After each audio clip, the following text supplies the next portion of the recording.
Hey guys, Jack Bennett here. Welcome to the second video in the three-part series that we're doing on a basic blues shuffle. In the first lesson, we went over playing your basic pattern. It had the 1, a 2, a 3, a 4, a 1 on the hi-hat with those internal dynamics. Beats, get the shank of the stick on the edge of the hi-hat, and the third triplet's getting the tip on the top. 1, 2, 3, 4. We had all 4 on the bass drum, and we had 2 and 4 on the snare. So the previous lesson was this.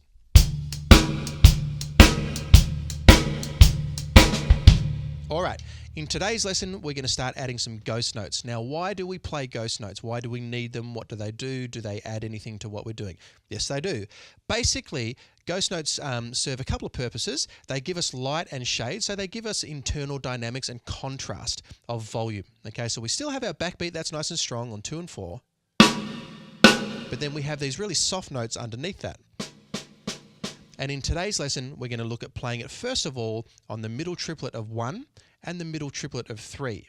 The other thing that ghost notes do is they add momentum to the groove because we're now filling in that middle triplet that wasn't being played on before. And it's not like you're playing an accent there, although you can play an accent on a middle triplet for some variation here and there, but it's just a soft note that keeps the rolling triplets flowing throughout the entire phrase. Okay, so ghost notes are really, really awesome.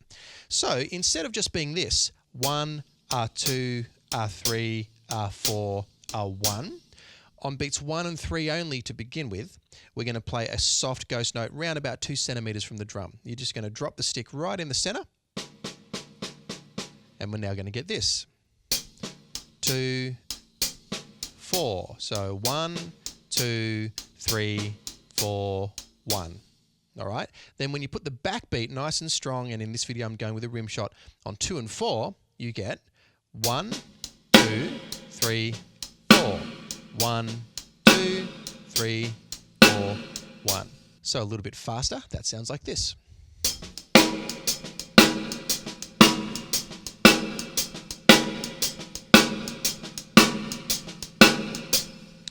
All right, so once you've got that nice and comfortable, put the bass drum underneath on all 4, like we did in the previous lesson, and we have this. 1, 2, 3.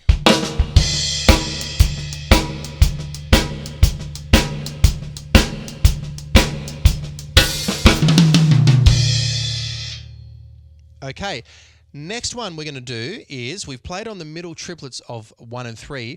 We're now going to play on the middle triplets of 2 and 4.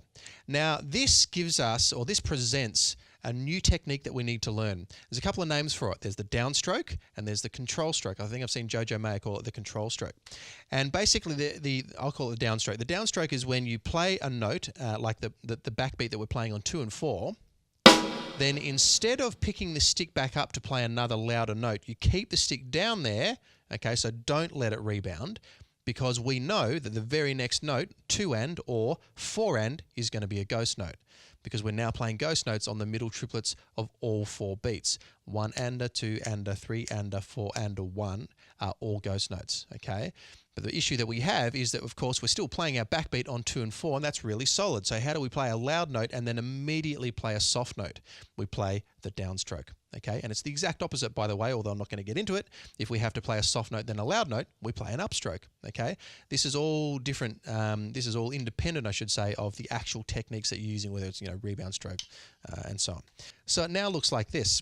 1 and 2 and 3 and 4 and 1 and 2 and 3 and 4 and 1. Okay, and when I put the hi-hat over the top, we get this. 1 and 2 and 3 and 4 and 1 and 2 and 3 and 4 and 1. Okay, really important, guys and girls, that you spend a lot of time on these internal dynamic concepts. In the first video, I spent a lot of time talking about the technique that goes into this, okay? This is just as important. Loud, soft. Rim shot, ghost note. Okay, and if you need to, it's totally fine to go really, really slow. Micromanage the whole thing. Am I supposed to be playing loud here? Okay, yes I am, and then it's very soft there, and then it's a ghost note there as well, and then it's both together really loud, and then it's a ghost note here, and then it's a soft note there. If that's how you have to do it in the beginning, and I've spent a lot of time doing that as well, that is totally fine. Try not to rush into it and try and get really fast at it. Like if you can go like this. Okay, that wasn't particularly even, granted, but there was zero dynamic contrast and it sounded like rubbish. So if you're playing a shuffle and it kind of sounds like that, you need to back off, go right back to very, very, very slow. I know that's a really humbling experience to do that. It takes a fair bit of maturity to actually do that because people don't want to practice slow, but you need to. And go like this even.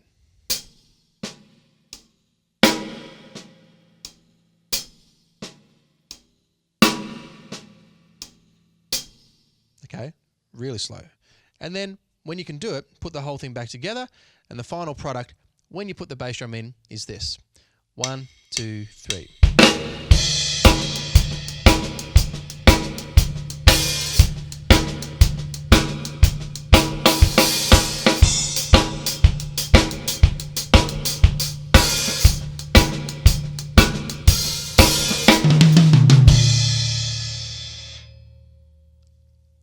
All right, so you saw that I was varying up the right hand there. There's a few different things you can do too. If you're interested in all that sort of stuff and you want more of a structured course with this rather than just a couple of quick lessons on YouTube, check out Total Drumming Success System. This is an example from that product. The link is in the description below. And we will see you in the next video where we're going to talk about mixing up the bass drum pattern now. All right, take care. We'll see you soon.